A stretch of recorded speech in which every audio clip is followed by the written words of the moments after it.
시청자 여러분 안녕하십니까.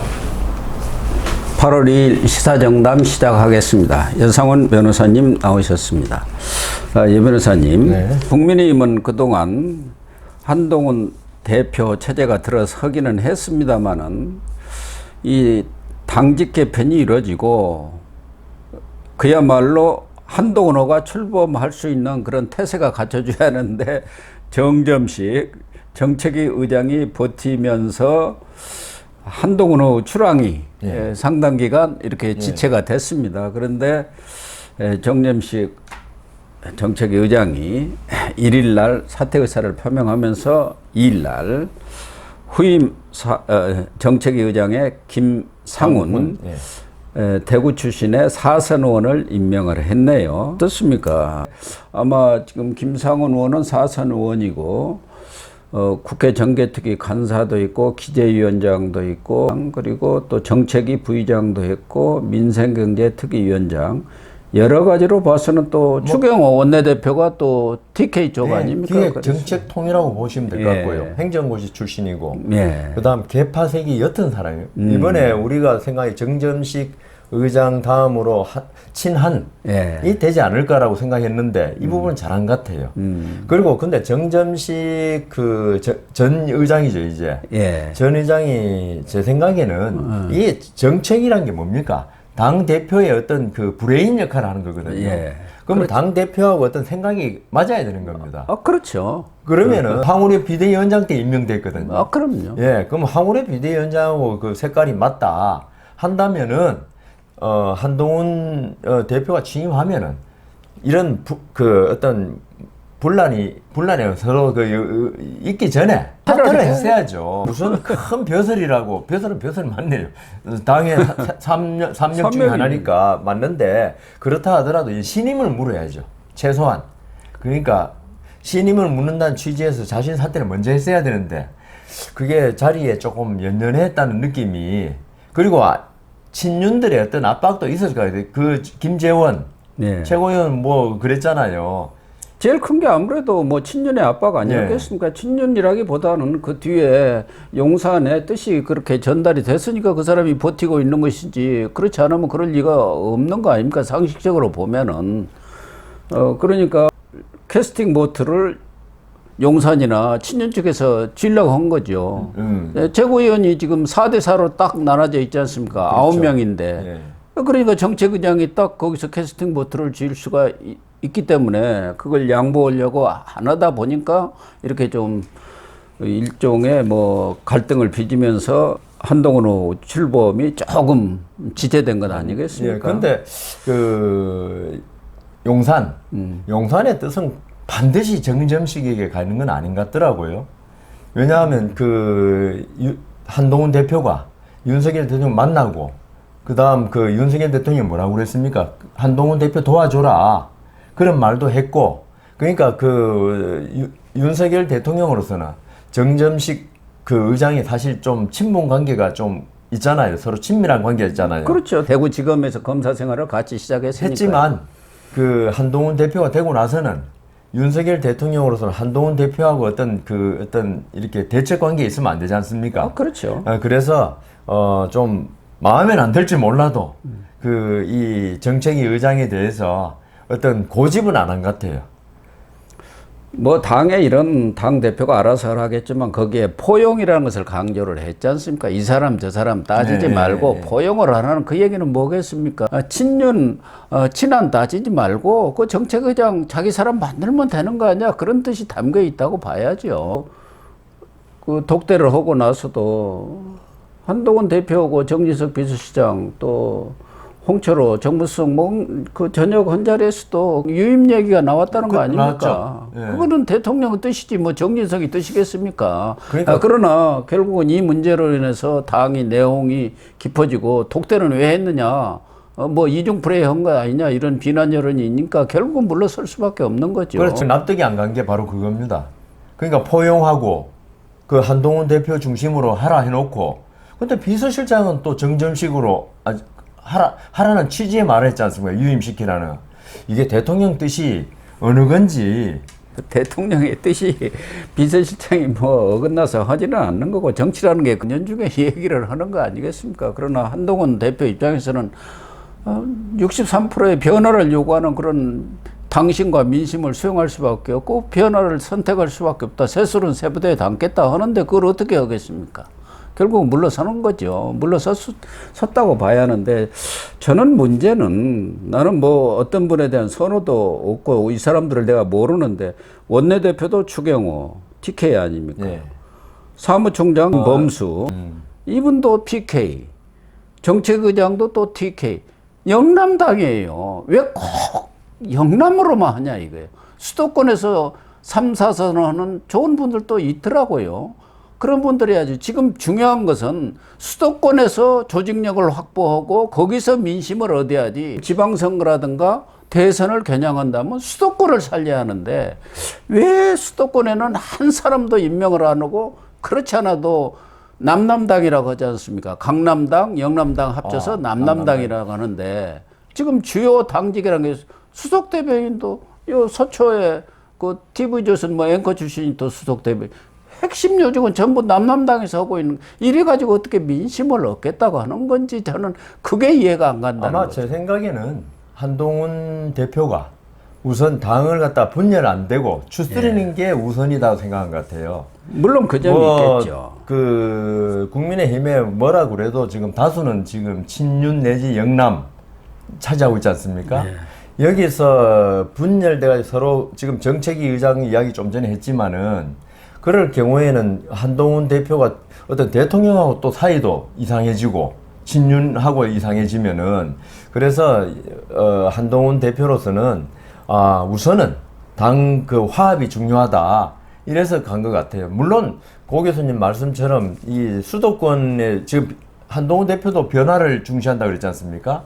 변화를 중시한다면 이게 영남당이 돼서는 안 된다는 게 나와야 되는데 이게 누구 표현대로 하면 도로 영남당 아닙니까 지금 그걸 갖다가 혁파를 해야 되는데 어떤 타성에 젖어가지고 그리고 두려워하는 것 같아요 변화를. 한동훈 대표가 결국 길어봤자 내년 9월까지 아닙니까? 그렇죠. 대선에 나간다고 한다면 당헌을 개정해서 이재명처럼 또 계속 한다면 모르지만 더 이상 바꿀 수가 없을 거 아닙니까? 그렇죠. 당 사역을 그 사이에 바꾸기는 좀 어렵다고 본다고 한다면 결국 주요 이 당 사역을 영남 사람들이 장악해 갖고 당을 끌어간다고 한다면은 정책이라든가 뭐 조직이라든가 이런 부분에 있어서의 한계를 노정할 수밖에 없는 거 아닙니까? 그런데 서울의 그 어려움 또 수도권의 어려움을 어떻게 제대로 알겠습니까? 영남 사람들이 계속 한다면 변혁, 개혁의 필요성을 못 느끼는 거죠. 그럼요. 그대로가 좋죠. 그대로 공천만 받으면 당선되는데 그래서 그 말씀대로 지금 그 국민의힘도 상당히 지금 문제가 있는 그 서로 안에 내용이 있을 것 같아요. 한쪽에서는 변혁을 바라고 특히 수도권의 뭐 당협위원장이라든가 국회의원들 정치 지망생들 그러는데 또 당으로서는 이 당 안에 지금 체제를 보면은 예전 그대로 지금 가고 있거든요. 그러면 이 사람들이 그 수도권 여기서 사실 지금 국민의힘이 수도권하고 여기서 국회의원을 갖다 거의 못 내고 있지 않습니까? 전멸이 다 실패하고 있는 거죠. 여기서 수도권에서 그러니까 서울 경기에서 그 승리 못하면은 결국 지역당으로 전락하는 것밖에 없거든요.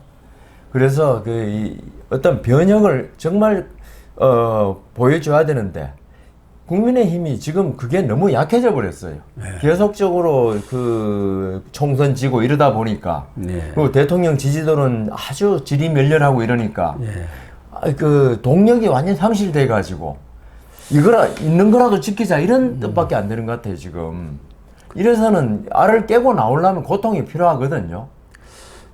결국은 한동훈 대표를 당신과 민심이 그렇게 63%를 밀어준 것은 현재 윤석열 대통령과도 좀 차별화라 해서 변화를 가져와라. 당정 관계에서도 뭐 그런 뜻도 있지만 지금과 같은 식의 당 운영을 가지고는 대선에서 이길 수 없다는 그런 절박한 어떤 마음들이 모여진 것 아니겠습니까? 그렇죠. 60몇 번 나왔는데. 근데 가장 어떤 변화를 보여줄 수 있는 것 정부도 마찬가지고 당도 인사죠. 인사가 만사라고 그러지 않습니까? 인사가 만사라는 게 바로 그거 아닙니까? 인사를 보면 아는 거거든요. 아, 저 당이 어떻게 갈 거겠다. 또 정부가 어떤 방향으로 가겠다 하는 것은 인사에서 보여주는 거 아닙니까? 다른 뭘로 보여주고 그렇죠. 있습니까? 당, 그 원내 대표라도 TK가 아니었으면은 예. 좀 나은데 원내 대표까지도 TK인데 지금 당 3역이 전부 다 TK로 되지 않습니까? 영남이죠, 영남. 네. PK죠, 네. 영남. 한동훈 대표가 지금 인사는 지금 아까 말씀드린 대로 뭐 이렇게 분열을 막는 차원에서 했지만은 앞으로 계속적으로 어떤 당의 쇄신되는 모습을 진짜 고 교수님 말씀대로 인사로밖에 못 보여주는데 뭐로 보여줄지. 한동훈 대표가 현역도 아니지 않습니까? 그러니까요. 국회에 가서 무슨 할 수 할 있는 수도 것도 없고. 아니고 결국은 당 밖에 있는 원내대표인데 그 위에 남은 것은 이제 부총장이라든가 이건 하위 당직들입니다. 대변인이라든가 여의도 연구원장이라든가 이것은 외곽에 있는 거고 결국 당 3역이라든가 최고위원회는 어차피 선출직으로 결정이 난 거고 그런 상황에서 최고위원회에서도 뭐 수도권이라는 사람이 누가 있습니까? 한동훈 대표뿐이 없어요. 근데 본인이 현장에서 뛴 국회의원은 아니잖아요. 그러니까요. 그래서 이번에 정책위 의장 뭐 고심 끝에 했는지 모르겠지만은 이 정책위 의장을 수도권에 있는 의원들로 중에서 하나 했으면 어떨까? 저도 그런 생각이었어요. 그런 생각이 드는데. 정책위 의장이라도 수도권에 있는 사람이 해서 수도권 또 특히 뭐 수도권에가 인구 절반이 다 몰려 있는 거 아닙니까? 여기서 모든 선거는 결판이 나는 거고. 그렇다고 한다면 거기에 맞는 정책을 내놓을 수 있는 사람 그런 분들이 좀 좋지 않았겠느냐 하는 생각을. 저는 그 김상훈 지금 정책위 의장 또 행정고시 출신이더라고요. 관료 그러니까. 뭐 정책은 어느 정도 뭐 관료 출신이 좀 하는 것도 괜찮은 면은 있죠. 할 수는 있는데 제 생각에는 어떤 그 여론을 좀 반영해 가지고 어떤 이런 게 중요한데 국회의원 하면 국회의원이 공무원 아니잖아요.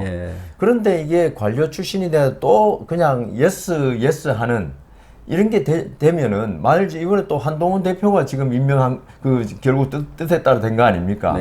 그렇게 되면은 나중에 또 한동훈 대표의 말에 전혀 뭐 비판 의식 없이 한동훈 대표가 사실 정치 경력이 짧지 않습니까? 여기에 대해서 어떤 적절한 조언 같은 거 할 수 있어야 되는데 또 그냥 예스맨이 돼버리면은 아까 TK인데다가 예스맨이 돼버리면 이건 안 되는 거 아닙니까? 뭐 그렇게 하지는 않겠죠. 나름대로 뭐 경력이 풍부하신 분이니까 뭐 인품이라든가 경력으로 봐서는 손색이 없어요. 그러니까요. 그러나 TK란 게 지금 국민의힘의 여러 가지 사정으로 봐서는 수도권에 이른바 중수층이라고 하지 않습니까? 중도층.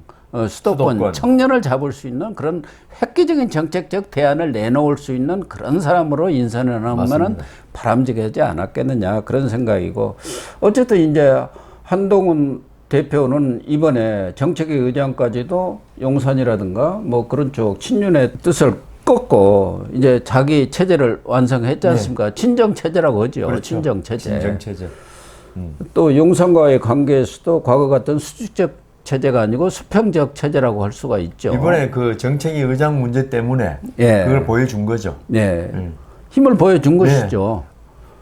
그래서 앞으로 정말 이제는 한동훈 대표가 어디다 책임을 돌릴 수가 없어요. 지난 총선에도 뭐 자기 책임 아니다, 누구 책임이다, 뭐 7대3이다, 2대8이다 이런 얘기 있지만 앞으로 이제 정치 관계에서나 앞서도 얘기했습니다만은 이런 식으로 계속 정쟁이 도돌이표로 갔을 경우 결국 그 책임은 누구한테 돌아가겠습니까? 한동훈 대표 돌아가고 그렇다면 또 뭐 본래 꿈인 2020년 대선 때도 한동훈 대표가 정치력을 발휘하지 못하면은 치명상을 입는 거죠. 그래서 이제 진짜 중요한 것은 한동훈 대표가 어떻게 정치를 끌어가느냐. 뭐 행정부와 관계에서도 그렇고 또 대야 관계에서도 그렇죠. 어떻게 이제는 뭐 누구한테 책임을 돌릴 수가 없잖아요. 맞습니다. 전적인 자기 체제로 구축을 했으니까요. 한동훈 대표도 지금까지는 이제 뭐 어떤지 몰라도 앞으로는 좀 능동적으로 적극적으로 나가야 될 것 같습니다. 대통령 관계도 그렇고 대야 관계 특히 그 지금 윤석열 대통령이 사실 힘들었던 게 지지가 낮았던 게 대화 관계를 무슨 검사 대 범죄인 관계처럼 예. 그냥 적대시하고 악마한 예. 윤석열 대통령 마음속에는 있을 거야. 아무리 겉으로는 안 그래도. 예. 근데 한동훈 대표도 만일 그런 그 마인드로 계속 간다면은 이거는 아예 전국이 풀리는 게 아니고 더 꼬이게 되죠. 예. 또 한동훈 대표의 그동안 제가 그 법무장관 때 국회에 나가서 답변하는 거 보면 상당히 조금 이 뭐라 그럴까요? 적대적이라 그럴까? 하여튼 공격적이더라고요. 예. 지난번 대표 경선 때도 마찬가지 아닙니까? 그때 그래가지고 사실 상당히 뭐 좀 말이 많았는데 이제는 정치인이거든요. 그리고 여당의 대표고 물론 원외지만은 이제 좀 정치를 알면서 해야 되겠다. 그러려면은 강함을 부드러움 속에 숨기고 해야 되겠다. 부드러운 속에 칼을 숨겨야지. 칼을 먼저 드러내면 우리 햇빛 정책이라는 거 있지 않습니까? 그게 똑같은 거 아닙니까? 상대방이 그렇죠. 칼을 들고 나오면 전부 다 우선 자기도 살아야 되니까 방어하고 공격적으로 되니까 한동훈 대표도 이재명 대표라든가 지금 더불어민주당에 사실 범죄 혐의로 재판받고 있는 사람이 많지 않습니까? 그건 그렇고 그걸 사법부에 맡기고 그렇죠. 사법부한테 그거는 맡겨야죠. 나는 정치를 하겠다. 그래가지고 이재명 대표도 만나고 그래 이야기하고 그다음 뭐 조국하고는 좀 사이가 뭐 많이 안 좋은 것 같은데 그렇다 하더라도 뭐 정치인은 만나는 뭐 정치인으로서 적과 동지가 하루아침에 그러니까요. 바뀌는 겁니다. 검사와 피고는 만난 게 아니고 예. 그 정치인 대 정치인으로 만나라는 거죠. 물론 힘들겠지만 벌써 지금 아직 법무장관 그만둔 지 얼마 안 되는 거 정치에 뛰어든 지 얼마 안 되는 사람은 다 그런 거 다 요구하는 건 힘들지만 아니 그게 정치지 뭐 딴 게 있습니까? 그거 하라고 정치하는 거지. 한동훈 대표는 앞으로 어떤 정치력을 지금 뭐 공부를 해가지고 쌓아야겠다 이런 건 안 되고요. 지금 시간이 없지 않습니까? 그러니까 지금부터라도 정치력을 좀 발휘해야 된다. 그래서 본인은 이제 당에 관해서는 당의 웰빙 체질을 완전히 없애겠다.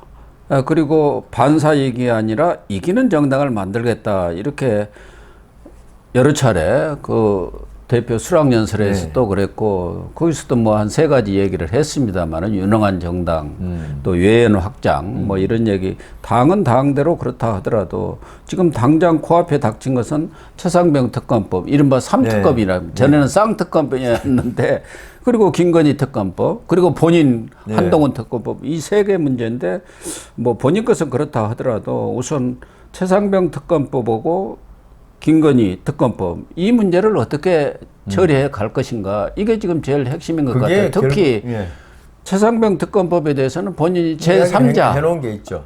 추천하는 그 대안을 내놓고 그것은 지금도 변함이 없다. MBN에서도 그렇게 얘기를 했더라고요. 정성호 민주당 의원도 민주당도 현재 특검법만 고집할 게 아니라 한동훈 대표가 제시한 제3자 특검법이라든가 또 천하람 의원이 제시한 또 대한변협회장 추천 그 특검안 이런 것들을 폭넓게 테이블 위에 올려놓고 협상을 해야 한다. 뭐 이런 얘기를 했더라고요. 그러니까 그 한동훈 대표의 정치력을 지금 시험해 볼 수 있는 제일 큰 게 최상병 특검법입니다. 이거는 그 야당하고도 지금 싸워야 되고 당 내에서도 싸워야 되거든요. 특히 또 용산하고도 또 관계를 해결해야 되고 그래서 한동훈 대표가 이번 그 당 대표는 되었지만 가장 지금 본인의 정치력 시험대에 올라지는 게 최상병 특검법이고 여기에 대해서 어떤 결과를 낳느냐가 이게 그 용산하고 계속 대립된 관계로 당을 끌고 가느냐 아니면 어떤 화합된 관계로 가느냐. 야당하고도 좀 전에 말씀하신 대로 정성호 아까 의원 저는 참 잘 모르는 사람이 합리적이다 이런 생각이 드는 게요. 지금 야당이 생각하는 최상병 특검법은 독소 조항이 분명히 있지 않습니까? 그건 안 되죠. 이때까지 걔딸들은 그걸 뭐 고집하고 그다음 강성파는 고집했지만은 그거는 사실은 특검의 본 취지에 어긋나는 어떻게 보면 위헌적인 특검이거든요. 받아들이기가 어렵죠. 받아들일 수 없는 걸 자꾸 내놓고 거부한다 그러는데 받아들일 수 있는 걸 내놓고 거부하면 욕하는 건 좋은데 자기들 스스로 생각해도 받아들일 수 없는 걸 내놓고 지금 그 윤석열 대통령 공격하는 거거든요. 그래서 이번에 이 뭐 최상병 특검법이 제가 보기에는 제일 중요한 것 같습니다. 김건희 특검법이 하도 묵은지가 돼가지고 어떻게 될지는 모르겠는데 최상병 특검법 이런 것부터 하나하나 야당과 그리고 당내에서 잘 조율해가지고 어떤 좋은 안을 마련해야 될 것 같습니다. 어떻게 했으면 좋겠어요. 그러니까. 저는 그때 말씀드린 대로 네. 그 제3자 추천 특검 그걸로 가야 된다고 생각합니다. 저는 예. 그거 특검 최상병 특검 찬성하는 입장이었고요. 다만 이걸 갖다 야당에서 추천하는 사람만으로 하는 거 그걸 반대한 거지. 이걸 저는 제대로 해결해 가지고 윤석열 대통령이 최상병 그 문제에 있어서 있죠. 너무 그게 계속 얽매여 있게 만드는 거 그게 오히려 대통령이 어떤 정책 수행을 어렵게 만든다고 보거든요. 빨리 털고 가야 된다는 생각합니다. 거기서 잘못한 게 드러나면 사과를 하고 그다음 잘못이 없으면 끝나는 거지. 계속 거부권을 하니까 국민들은 대통령이 뭔가 구린 게 있는 거 아니야? 이렇게 의심을 한다니까요. 그게 대통령 지지율이 계속 30% 밑에서 왔다 갔다 하는 것도 이 최상병 특검에 대해서 국민들의 의심의 눈초리를 거두지 않는 그 결과라고 생각합니다. 그렇습니다.